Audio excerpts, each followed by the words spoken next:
بسم اللہ الرحمن الرحیم۔ السلام علیکم دوستو، اقبال وائز میں خوش آمدید۔ اندھیری رات تھی، بادشاہ اکیلے اپنے خیمے سے نکلا۔ اس کا خیال تھا کہ میں چند منٹوں میں پہاڑوں کے پاس پہنچ جاؤں گا۔ پہاڑ پاس ہی نظر آ رہے تھے، مگر اب جو اس نے چلنا شروع کیا تو رات بھر چلتا ہی رہا۔ صبح ہو گئی، پھر بھی وہ پہاڑوں تک نہ پہنچ سکا۔ سورج نکلا، گرمی بڑھی، زمین تپنے لگی۔ بادشاہ کو گرمی میں پیدل چلنے کی عادت نہ تھی۔ اس کے پاؤں جلنے لگے، آنکھیں چندیانے لگیں۔ چلتے چلتے بادشاہ نے دیکھا کہ پہاڑوں کے بجائے کچھ اور ہی چیز ہے۔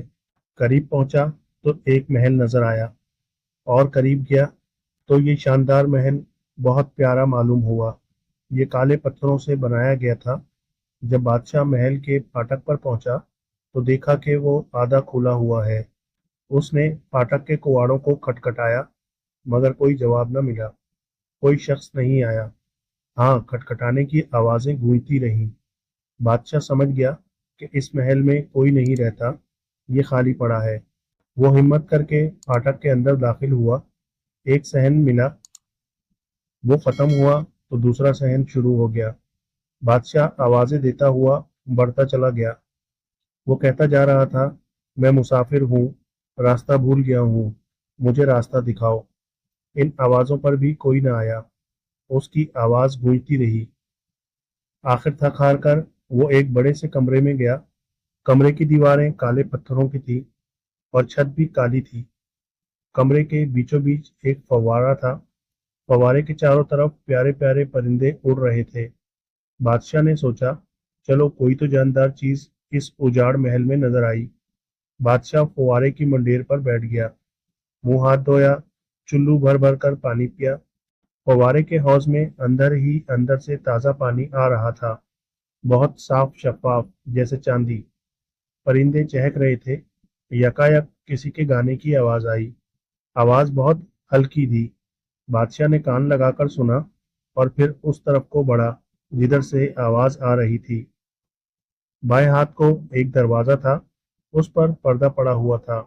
بادشاہ نے پردہ ہٹایا تو کیا دیکھتا ہے کہ ایک بہت ہی خوبصورت نوجوان قیمتی لباس پہنے ایک چوکی پر بیٹھا ہوا ہے اور بڑی درد بھری آواز میں یہ شعر پڑھ رہا ہے، میں قسمت کے ہاتھوں پریشان ہوں، کہاں منہ چھپاؤں میں حیران ہوں۔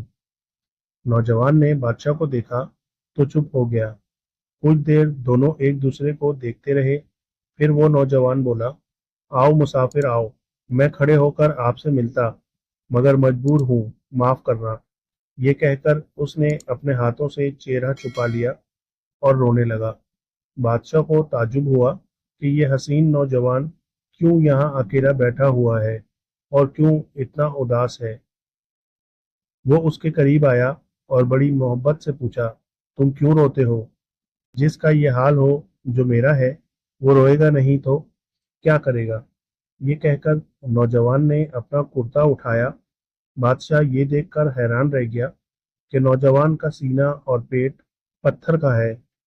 اسے بہت افسوس ہوا اور اس نے نوجوان سے کہا، اگر تم اپنی مصیبت کی وجہ بتاؤ تو میں اسے دور کرنے کی ضرور کوشش کروں گا۔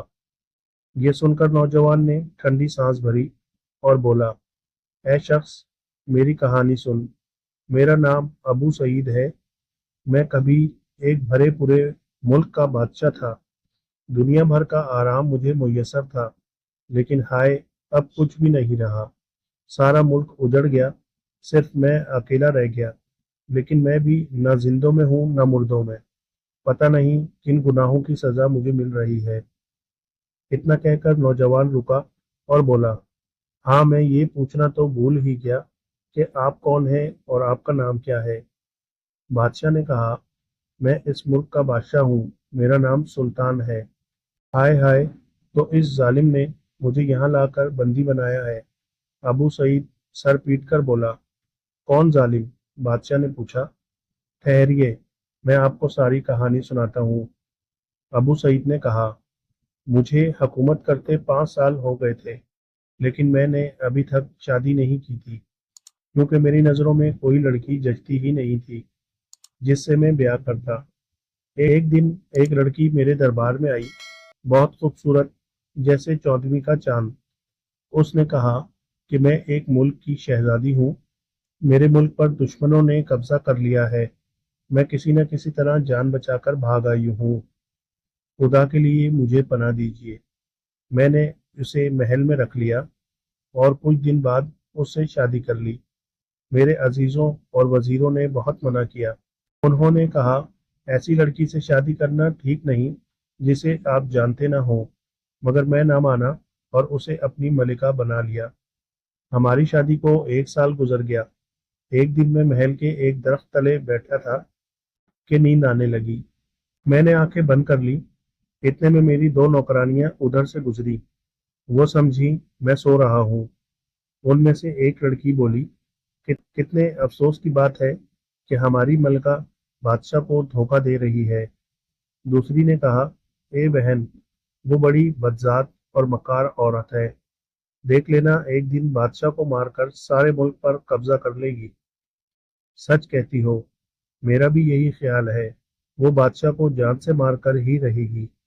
ये सुनकर दूसरी ने कहा, ए बहन, ये मक्कार मलिका भोले बादशाह को रात के वक्त शरबत का गिलास पिलाती है और इसी शरबत में ऐसी दवा घोल देती है कि बादशाह बेहोश हो जाता है। फिर वो चुपचाप बाहर निकलती है और जंगल में चली जाती है। वहाँ एक झोंपड़ी है जिसमें एक जादूगर रहता है। वो मलिका का बाप है। हाँ हाँ, मुझे मालूम है, पहली ने कहा। ए मुसाफिर मेहरबान, मैंने ये बातें सुनी तो पसीना आ गया। रात को जब मलिका शरबत का गिलास लेकर आई तो इसे ना पिया, आंख बचाकर फेंक दिया। फिर रोज की तरह बिस्तर पर लेट गया, आंखें बंद कर ली। वो समझी मैं सो गया। इसने कपड़े बदले और कमरे से निकली। मैंने भी तलवार कमर से बांधी और दबका दबका इसके पीछे चल पड़ा। ए बादशाह, मैं आपको क्या बताऊं कि मैंने क्या देखा। वो तो बहुत बड़ी जादूगरनी निकली। महल के तमाम कुफल उसकी उंगली लगाने से ही खुलते चले गए। वो कुछ मंत्र पढ़ती और दरवाजे चौपट खुल जाते। मुझे अब यकीन आ गया कि लड़कियां जो बातें कर रही थी वो सब सच थी। जंगल आ गया। मलिका जंगल में घुस गई। वहां एक झोपड़ा था जहां उसका बाप जादूगर रहता था। मैं उस झोपड़े की छत पर चढ़ गया और दोनों की बातें सुनने लगा। वो दोनों मुझे मारने का मंसूबा बना रहे थे। ये सुनकर मुझे इतना गुस्सा आया कि ना पूछिए। छत से नीचे उतरा, झोंपड़े का दरवाजा खोला और अंदर दाखिल हुआ। वहां बिल्कुल अंधेरा था। मैंने तलवार खींच ली और जादूगर की गर्दन पर भरपूर वार किया। मैंने समझा कि इसकी गर्दन उड़ गई होगी, मगर अंधेरे में ठीक ठीक ना देख सका। वो लोग भी मुझे ना देख सके होंगे। वहां से मैं चुपचाप वापस हुआ और गम से निढाल अपने महल में आ गया। ए सुल्तान, मुझे अपनी मलिका से बहुत मोहब्बत थी। मैंने उसे माफ कर दिया, ये समझ कर के जादूगर मर चुका है। अब ये ठीक हो जाएगी। मलिका ने भी एक हरफ मुझसे ना कहा, लेकिन एक दिन गुस्से में आकर मैंने उस रात का किस्सा उसे सुना दिया और जो कुछ बातें उसकी और जादूगर की सुनी थी कह डाली। ये सुनकर वो उठ बैठी और मंत्र पढ़ने लगी। वो मंत्र ऐसे थे कि मेरा आधा बदन पत्थर का बन गया और मैं बैठा का बैठा ही रह गया। फिर वो मुझे उठाकर यहाँ ले आई। यहाँ उसने जादू के जोर से पहाड़ बनाए, पहाड़ों के बीच में झील बनाई, फिर एक महल बनाया और इसमें मुझे बिठा दिया। वो जालिम मेरे सब रिश्तेदारों और वजीरों को भी ले आई थी। इन्हें इसने मछलियां बना दिया और इस झील में छोड़ दिया। अब वो कमबख्त रोज यहाँ आती है और मुझे सताती है। उसी ने मुझे बताया था कि जादूगर मरा नहीं बल्कि जख्मी हो गया है। उसके जख्मी होने का बदला वो मुझसे लेती है। रोज मेरे कोड़े मारती है। जब मैं तकलीफ से चीखता हूँ तो वो खुश होती है। ऐ बादशाह, ये है मेरी कहानी। बादशाह ने सारी कहानी सुनी, अफसोस करता रहा। फिर बोला, मुझे इतना बता दो कि वो जलील जादूगर कहाँ है। मैं तुमको इस मुसीबत से छुड़ाकर ही दम लूंगा। अबू सईद ने बताया कि जादूगर महल के बाग के अंदर मकान में रहता है और अभी तक अच्छा नहीं हुआ है। बादशाह ने वो मकान तलाश कर लिया जहां जादूगर रहता था। वो एक दरख्त के पीछे छुपकर खड़ा हो गया। थोड़ी देर बाद मलिका मकान से निकली और अपने शौहर की पिटाई करने के लिए कोड़ा हाथ में लेकर चल पड़ी। जब वो दूर चली गई तो बादशाह दरख्त की ओर से निकला और सीधा मकान में गया। यहाँ एक छप्पर कट पर जादूगर लेटा हुआ था। बादशाह ने एक ही वार में जादूगर का सर उड़ा दिया और उसे उठाकर एक कुएं में फेंक दिया। फिर वो जल्दी से वापस आया, जादूगर के कपड़े अलमारी में से निकाल कर पहने और उसकी जगह खुद छप्पर कट पर सो गया। थोड़ी देर बाद मलिका आई और बोली, मेरे प्यारे अब्बा, अब आपकी तबीयत कैसी है? बादशाह ने आवाज बदलकर कहा, ए बेवकूफ लड़की, भला मैं कैसे अच्छा हो सकता हूँ जबकि तू मुझे ऐसी तकलीफ देती है। आह आह, अरे मेरी किस्मत, आप बोले तो। हुक्म दीजिए, आप क्या चाहते हैं? बोलिए बोलिए। बादशाह ने फिर उसी तरह जवाब दिया, ये जो तू अपने शौहर को रोज मारती है और वो चीखता चिल्लाता है, इन आवाजों से मेरा दिल बैठा जाता है। अगर ये शोर ना सुनता तो कभी का ठीक हो जाता। मलिका ने कहा, आपने पहले क्यों ना हुक्म दिया? मैं अभी जाती हूँ और उसे आजाद कर देती हूँ। बादशाह ने फिर हाय हाय करते हुए कहा, जाओ, मगर जरा जल्दी वापस आना। बस जनाब, वो मक्कार जादूगरनी दौड़ी दौड़ी अपने शौहर के पास गई, फव्वारे से पानी लिया और उस पर कुछ पड़कर शौहर के पेट पर छिड़का। बादशाह अबू सईद बिल्कुल ठीक हो गया। मलिका ने गुस्से से कहा, कमबख्त, जा भाग जा, निकल जा यहाँ से। अबू सईद जल्दी से उठा और उठकर भागता चला गया और मलिका जादूगर की तरफ रवाना हुई। वहां पहुंचकर बोली, प्यारे अब्बा, मैंने उसको यहाँ से भगा दिया है। अब आप उसकी आवाज ना सुन सकेंगे और जल्दी तंदुरुस्त हो जाएंगे। बादशाह ने जवाब दिया, मैं उस वक्त तक अच्छा नहीं हो सकता जब तक तुम उन लोगों को जिनको तुमने मछलियां बना दिया है फिर इंसान ना बना दो। हर रात ये मछलियां पानी से सर निकालकर मुझे कोसती हैं। जाओ, मंत्र पढ़ो और उन मछलियों को इंसान बनाओ।